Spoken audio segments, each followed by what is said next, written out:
नमस्कार, IND analysis देख रहे हैं आप और मैं हूं आपके साथ खुशी व्यास। तो छत्तीसगढ़ में अब बदलाव की बयार शायद देखने को मिल सकती है। जी हां, छत्तीसगढ़ में कांग्रेस के अंदर नेतृत्व परिवर्तन की सुगबुगाहट तेज हो चुकी है और सुगबुगाहट के बीच ऐसी खबरें अब सामने आ रही है कि टीएस सिंहदेव नए पीसीसी चीफ हो सकते हैं और भूपेश बघेल को केंद्रीय संगठन में भेजा जा सकता है। ऐसा कर कांग्रेस गुटबाजी से निजात पाने और जातीय समीकरण सेट करने की तैयारी में नजर आ रही है, लेकिन कांग्रेस की ये राह आसान फिलहाल नहीं दिखती नजर आ रही है, क्योंकि अभी तो फिलहाल सुगबुगाहट ही सामने आई है, लेकिन इसके साथ ही विरोध के स्वर भी छत्तीसगढ़ में सुनाई पड़ने लगे हैं। आदिवासी नेता कह रहे हैं कि छत्तीसगढ़ में आदिवासियों की उपेक्षा कर कांग्रेस क्या कोई भी दल आगे नहीं बढ़ सकता। हम छत्तीसगढ़ में नेतृत्व परिवर्तन की सुगबुगाहट और उस पर हो रही सियासत पर ही आज चर्चा करेंगे, लेकिन उससे पहले कुछ राजनीतिक प्रतिक्रियाएं सुन लेते हैं। हाईकमान जो निर्णय लेगा उस स्वागत योग्य है और हमारे यहाँ के नेता अगर राष्ट्रीय स्तर में उनको काम करने के लिए अवसर मिलता है तो छत्तीसगढ़ के लिए एक उपलब्धि होगी। और इन तमाम जो कार्रवाई चल रही है इसमें जरूर ध्यान दिया जाना चाहिए कि आदिवासी प्रदेश से आदिवासियों को मुख्य धारा में जोड़े रखें।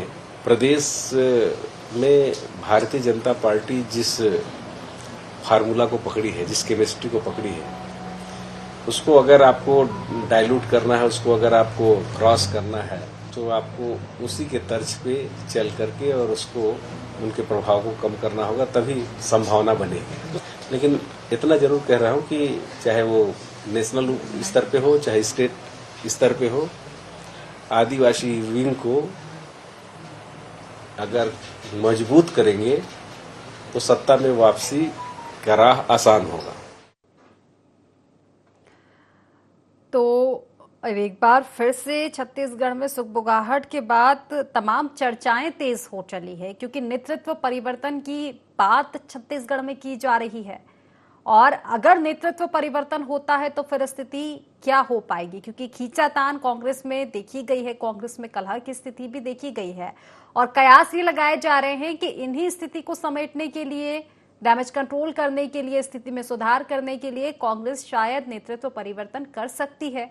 इस तरह की सुगबुगाहट आ रही है, लेकिन इसके साथ ही बयानबाजी का दौर भी अभी से शुरू हो चुका है, क्योंकि खबरें ही अभी आई हैं और इतने में ही आपको बता दें कि बयानबाजी आने लगी है।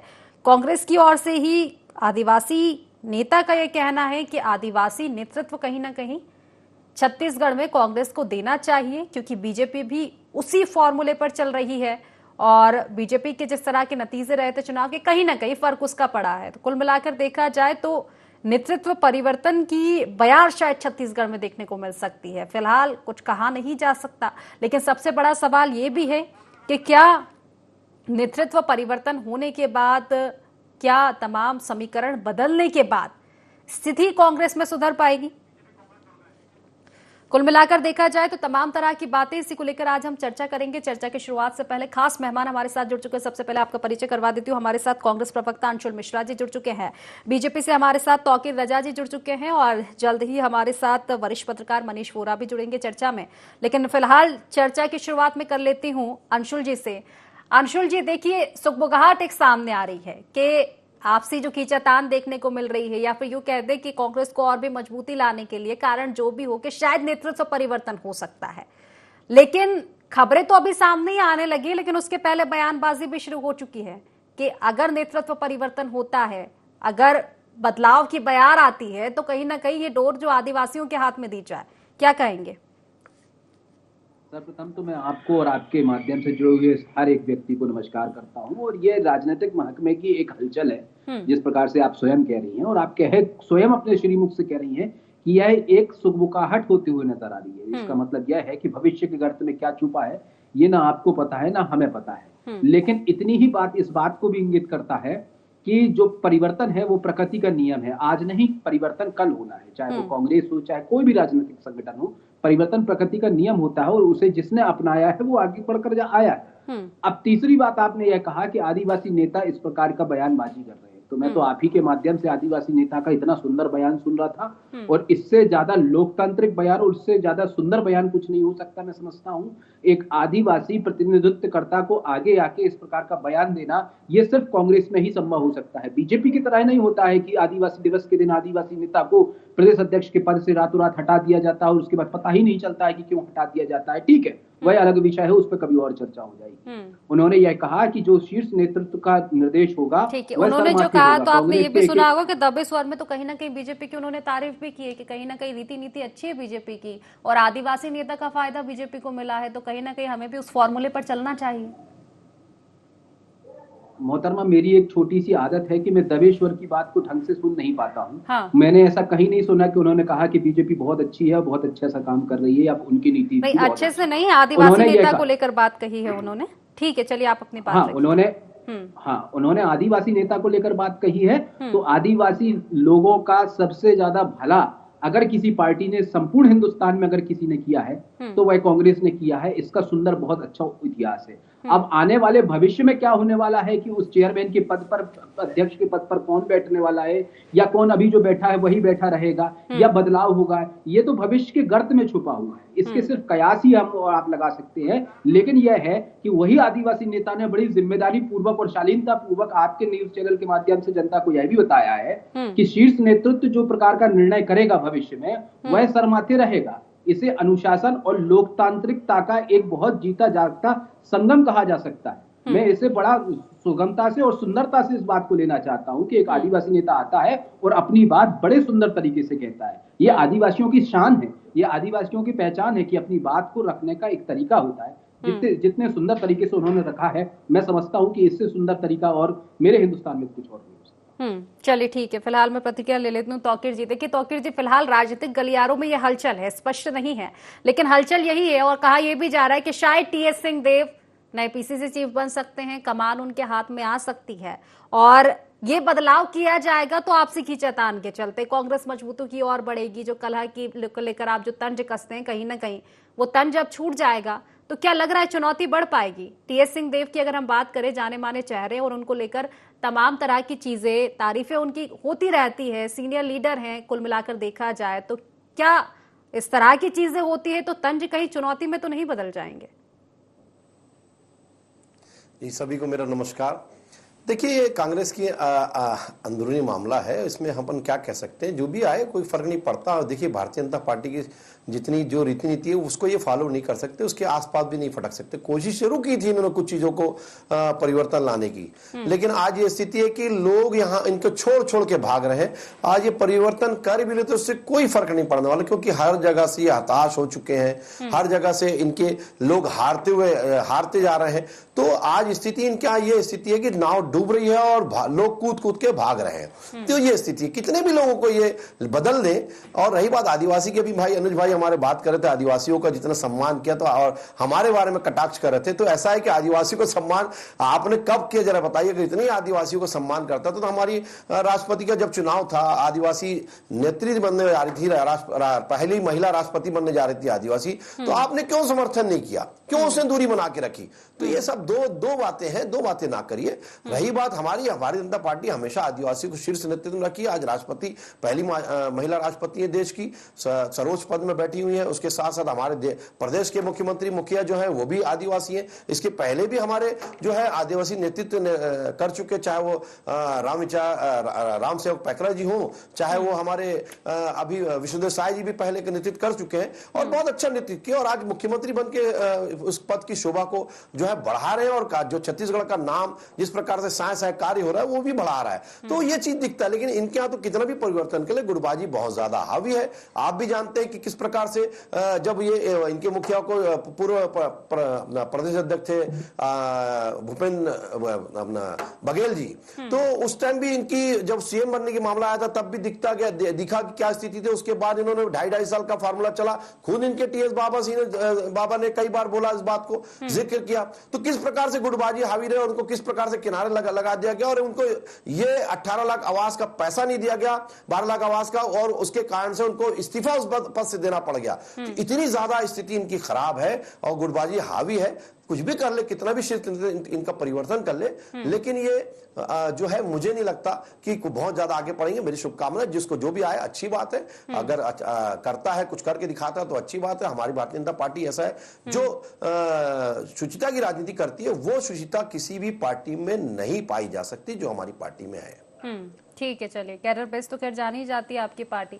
हालांकि इसको लेकर भी मैं चर्चा करूंगी और जवाब लूंगी अंशुल जी से, लेकिन उसके पहले एक प्रतिक्रिया मनीष जी से लौटूंगी आपके पास। अंशुल जी, मनीष जी, देखिए, फिलहाल जिस तरह की खबरें चल रही है राजनीतिक गलियारों में कि शायद नेतृत्व परिवर्तन कांग्रेस कर सकती है, लेकिन सबसे बड़ा सवाल यही रहेगा कि क्या चेहरे बदलने से हालात बदल जाएंगे, स्थितियां बदल जाएंगी?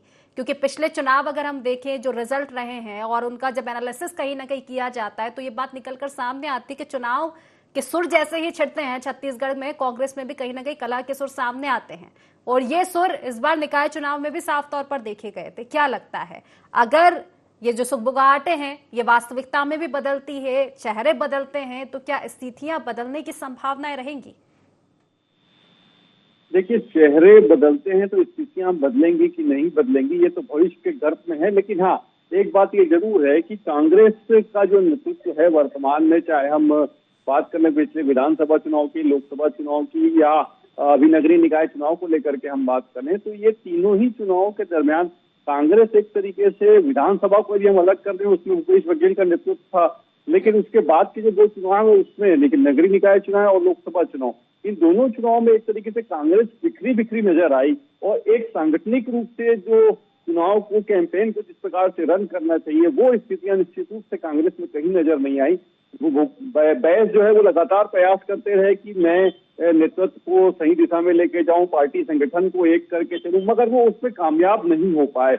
लगातार ये स्थितियां दिखती रही। बैस स्वयं भी जहां जहां जा रहे हैं, कई स्थान ऐसे हैं जहां पर उनको लोग जानते नहीं है, पार्टी के कार्यकर्ता लेकर के उनको जा रहे हैं, उनको उनका परिचय वहां पर कराना पड़ता है। तो एक ही इस जो चेहरे को लेकर के और जो नाम को लेकर के, जो नेतृत्व को लेकर के, जो संगठन को लेकर के चलने की जहां तक बात है, तो मुझे लगता है उसमें परिवर्तन आने से निश्चित रूप से कहीं न कहीं कांग्रेस के संगठन में, कांग्रेस के चुनावी रणनीति में भी बड़ा फर्क देखने को मिलेगा। और अभी मुझे लगता है कि आने वाले समय जो विधानसभा के चुनाव हैं अब इसके बाद, उन चुनाव को देखते हुए जिनको भी नेतृत्व सौंपा जाएगा उनको इस दिशा में काम करने की आवश्यकता होगी। सबसे बड़ी चीज होगी कांग्रेस को जमीनी स्तर पर मजबूत करने की और आंतरिक गुटबाजी जो है उसको तोड़ते हुए। तो इसमें मुझे लगता है कि अभी जो परिस्थितियां कांग्रेस में बन करके आ रही है, जो खबरें मेरे पास में है, उसके हिसाब से भूपेश बघेल जो पूर्व मुख्यमंत्री है छत्तीसगढ़ के, उनको राष्ट्रीय स्तर पर बड़ी जिम्मेदारी मिल सकती है और टीएस सिंहदेव को छत्तीसगढ़ में जिम्मेदारी मिल सकती है। तो उनको जिम्मेदारी मिलने से मुझे लगता है एक जो गुटबाजी सीधे तौर पर दिखती है भूपेश बघेल और टीएस सिंहदेव को लेकर के, उसमें कहीं न कहीं कमियां आने की संभावना होती है। भूपेश बघेल भी राष्ट्रीय राजनीति में जाते हैं, प्रदेश में टीएस सिंहदेव को काम करने के लिए स्थान मिलेगा, क्योंकि देखिए जब प्रदेश में सरकार भी थी कांग्रेस की, उस दरमियान भी टीएस सिंहदेव को लेकर के बार बार ये बातें उठती थी कि उनको 2.5 साल का फार्मूला दिया गया था, 2.5 साल आप मुख्यमंत्री रहेंगे, 2.5 साल आप मुख्यमंत्री रहेंगे, लेकिन उसके बाद वो स्थितियां उनके हाथ में मुख्यमंत्री का पद नहीं आ पाया। अंत में उनको मुख्यमंत्री के रूप में जो है वो स्वीकार करना पड़ा। तो ये जो स्थितियां बनी थी उसमें कहीं न कहीं भूपेश बघेल का जो चेहरा है वो पिछड़े वर्ग के चेहरे के रूप में आता है और टीएस सिंहदेव जो है वो एक सौम्य चेहरे के रूप में दिखते हैं। तो उनका चेहरा आने से उनके पीछे कांग्रेस का वो धड़ा जो पूरी तरीके से पिछले 5 साल जब कांग्रेस की सरकार रही उस दरमियान जो दूर हो गया था कांग्रेस से, वो वापिस आ सकता है और कांग्रेस को एक नई मजबूती मिल सकती है। निश्चित एक बेहतर बात आप कह रहे हैं। और अंशुल जी, सवाल मेरा भी आपसे यही रहेगा कि क्या स्थितियां बदल पाएगी? हालांकि आप इस बात को नकारेंगे, लेकिन नकारा नहीं जा सकता है कि कलह का कहीं ना कहीं फर्क जमीनी स्तर पर तो देखने को मिलता है ना। एकजुटता अगर आप जनता के बीच में नहीं ले जा पाएंगे, मुझे लगता है तो फिर नतीजे कहीं ना कहीं इसी वजह से गड़बड़ाते हैं। तो क्या एकजुटता अब नजर आ पाएगी अगर इस तरह की स्थिति बनती है? तो अंशुल जी, मैं बिंदुवार तरीके से जवाब देने का प्रयास करता हूं। जी, आदरणीय बीजेपी के प्रवक्ता ने कहा कि आदिवासियों के लिए आखिर कांग्रेस ने किया क्या है। थोड़ा सा सुंदर इतिहास बताता हूं आदिवासियों का। जिस दिन हमारा देश आजाद हुआ था तो प्रथम साड़ी पहुंचाने का काम किसी ने किया था तो वो कांग्रेस ने किया था।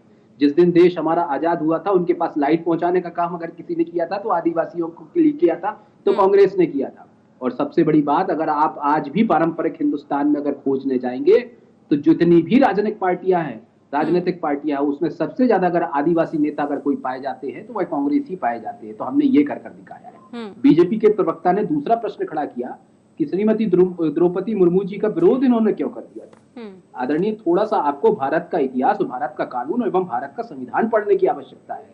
किसी कैंडिडेट का विरोध करना इसका मतलब उनकी जाति का विरोध करना नहीं होता है। उस पद प्रतिष्ठा में जो आपने अपोजिशन में अपना कैंडिडेट खड़ा करा है उसका सहयोग करना होता है। उसका मतलब यह नहीं होता कि हमने किसी व्यक्ति या किसी जाति का या किसी महिला का विरोध कर दिया। ऐसे में तो आपने भी कई सारे कैंडिडेट खड़े करे हैं और हमने भी कई सारे कैंडिडेट खड़े करे हैं। तो ये कोई तर्क नहीं होता, ये कोई पैमाना नहीं होता। हाँ, जिस दिन से वह राष्ट्रपति जी बनी है उनका पूरा सम्मान होता आया है और वो होता जाएगा कांग्रेस की ओर से। अब चौथी बात, जिनको आपने राष्ट्रपति बनाने के लिए प्रेरित किया था, जिनको आपने खड़ा किया था, जिस इस देश के सर्वोच्च पद पर बिठाने में आपका सहयोग रहा था, उन्हीं के वक्तव्य को थोड़ा सा आप सुन लीजिए। आज से 12 साल पहले सन 2014 के आसपास उन्होंने आदिवासियों को और कांग्रेस को लेकर जिस प्रकार का वक्तव्य पेश किया है उसको अगर आप पढ़ लेंगे, आप अपने एकात्म परिसर में पढ़ लेंगे, तो शायद ये जो आपका बोनापन है, ओखलापन है, जो आप कह रहे हैं कि कांग्रेस ने किया क्या है आदिवासियों के लिए, वो शायद वो शांत हो जाएगा और पता नहीं चलेगा। अब आपने जो प्रश्न खड़ा किया हमारे साथ कि आपसी गुटबाजी बहुत है, मोहतरमा, हम सब एक हैं और एक जब विशाल वृक्ष होता है उसमें कई सारी टहनियां निकल कर आती हैं, तभी वह वृक्ष जो होता है वो वृक्ष की संज्ञा दे सकता है। जितनी ज्यादा टहनियां निकलेंगी उतनी ज्यादा पत्तियां होंगी, तो जितनी ज्यादा पत्तियां लगेंगी उतना ही ज्यादा शांति और वातावरण का हमारे लिए एहसास होगा। तो कांग्रेस में किसी भी प्रकार की गुटबाजी नहीं है। हाँ, कांग्रेस में एक लोकतंत्र, लेकिन अंशुल जी, मुझे लगता है संगठन का बड़ा होना उतना जरूरी नहीं होता जितना एकजुटता होना कहीं ना कहीं संगठन में जरूरी हो जाता है। मैं आपसे यह पूछना चाहता हूं कि संगठन में एकजुट कहाँ नहीं है। प्रदेश अध्यक्ष के नेतृत्व में, चाहे पुराना इतिहास उठाकर देख लीजिए, प्रदेश अध्यक्ष के नेतृत्व में हम चुनाव लड़ते हैं। हाँ, जहां हमारे में कमियां रह जाती हैं, हमसे कुछ गलतियां रह जाती हैं, उसे हम सहर्ष स्वीकार करते हैं। हम वो पर्ची सिस्टम वाले नहीं है ना देवी जी के रातों रात पर्ची सिस्टम आती है और मुख्यमंत्री बन जाता है। हम वो लोग हैं जो विधायकों को विधायक दल का नेता चुनने का अवसर देते हैं। हम वो लोग नहीं है ना कि उनके कार्यालय जला दिए जाते हैं। हम वो लोग नहीं है ना कि तात्कालिक प्रभारी मंत्री को अपने आप को बचाने के लिए होटल के नीचे कमरे में छुपना पड़ता है, नहीं तो वो मारे जाएंगे, इस भय से वो छुपते हैं। हम वो लोग नहीं है, हम अहिंसा वाले। प्रतिक्रिया ले लेते हैं, तौकीर जी कुछ कहना चाह रहे हैं, लौटूंगी आपके पास। ठीक है, तौकीर जी बात रख रहा है तो हमें उसे सुनना पड़ेगा, ये हमारी जिम्मेदारी होती है। ठीक है, तौकीर इस प्रकार के लोग ये बताना चाह रहे हैं जो है खुशी जी कि ये किस प्रकार के लोग हैं। ये बोलते हैं कि आदिवासी को सबसे ज्यादा सम्मान किया, यही महिला राष्ट्रपति का इन्होंने अपमान किया, ये सब जानते हैं। इसके साथ साथ ये वो लोग हैं जो अपने राष्ट्रीय अध्यक्ष सीताराम केसरी को जो राष्ट्रीय अध्यक्ष रहते उनको कार्यालय से उठा के बाहर फेंक दिए थे। ये वो लोग हैं, सुब्रमण्यम स्वामी जी को जानते हैं कि नहीं जानते हैं, और इमरजेंसी लगाकर निर्दोष लोगों को सुब्रमण्यम स्वामी जी को जानते हैं आपकी नहीं जानती है। तो आप किस आडवाणी जी को जानते हैं कि नहीं जानते? उनकी वो लिखी हुई पुस्तक आपने कभी पढ़ी है कि नहीं पढ़ी? जो है जेलों में क्या बात करते हैं, और इनका जो है दांत खट्टे हो गए। सर्वोच्च नेता ये कहता है कि एक पेड़ गिरता है और धरती हिलती है, ये बयान आता है। ये वो लोग हैं किस प्रकार से। रजा साहब, मान्यवर, आप सुब्रमण्यम स्वामी जी को तो जानते होंगे, आज भारतीय राजनीति में उसके बाद संविधान कार्य कर रहे हैं, उनके वक्तव्य सुने हैं, उनकी पुस्तक पढ़ी है आपने? नरेंद्र मोदी जी को लेकर उन्होंने क्या लिखा? 2.5 साल मुख्यमंत्री की बात करते थे, लेकिन सबसे ज्यादा अपमानित करते रहे टीएस बाबा को, भूपेश बघेल। ये सब ने देखा और उन्होंने खुद बयान दिया है। इस बात से बात करते हैं कि एक है, ये सब दिखाता है कि बैच के साथ खुशी जी इसका त्वरित जवाब क्या है और उनको प्रतिक्रिया रख लेने दीजिए। ये सब जानते हैं। आप किस मुंह से बात करते हैं लोकतंत्र की? लोकतंत्र की हत्यारी कांग्रेस जो है उसको तो शोभा नहीं देता लोकतंत्र की बात करने का।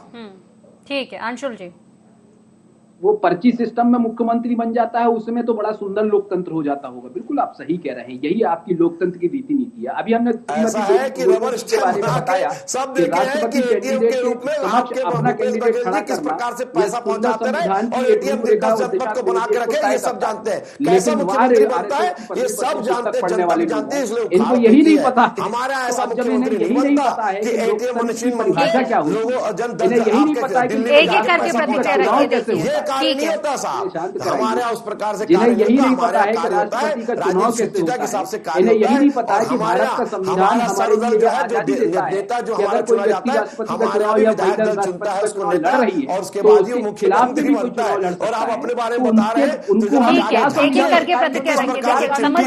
डिक्लेयर किया जाता है। तो इन्हें शांत करिए, हमारा समय।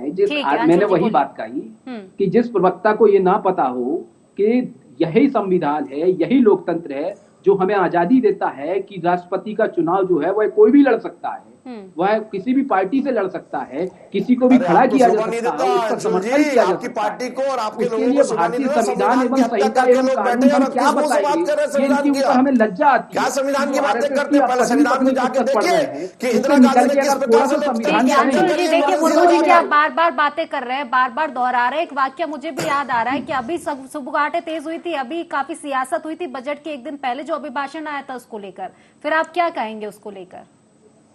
हम तो बहुत बातें कहेंगे और बहुत सारी बातें करने के लिए द्रौपदी मुर्मू जी के लिए, खैर वह खुले मंच पर चर्चा का विषय है। हमें तो उस बात पे बुरा लगता है कि देश के सर्वोच्च पद पर बैठी हुई महिला का इतना बड़ा अपमान अगर कोई कर सकता है तो बीजेपी की पार्टी कर सकती है। जिस दिन नए संसद भवन का उद्घाटन हो रहा था वहां पर उनको बुलाया नहीं गया था, कौन सा ऐसा कारण आ गया था? दोनों सदनों का सर्वे सर्वा होता है, वही तो संविधान की बात कर रहा हूं। इन्हें तो ये नहीं पता है कि कैसे चुनाव लड़ा जाता है राष्ट्रपति जी का। जब इनको ये नहीं पता है तो हम इनको क्या बताएंगे कि संविधान क्या होता है, कानून संहिता क्या होती है? आप बताएंगे कि किस प्रकार से चुनाव लड़ा जाता है और सर्वोच्च लौटूंगी आपके पास तौकीर।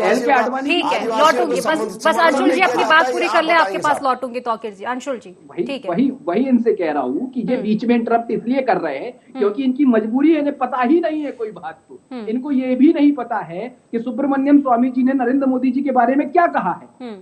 इनको ये पता ही नहीं है कि एल के आडवाणी जी ने कि उनकी पुस्तक में क्या लिखा हो। चलिए एल के आडवाणी की पुस्तक का नाम, आपके सर्वोच्च शिखर के नेता है आज दिनांक में, उनकी पुस्तक का चलिए नाम बता दीजिए। चलिए बताइए रजा साहब, उनकी कौन सी पुस्तक है? ठीक है, चलिए जवाब। ठीक है तौकीर जी से, उसके बाद मनीष जी के पास। मैं आपसे एक प्रश्न करता हूं, पहले ये बताइए आपको जो है कांग्रेस की पार्टी की स्थापना कब हुई थी और उसको किस अंग्रेज ने बनाया था?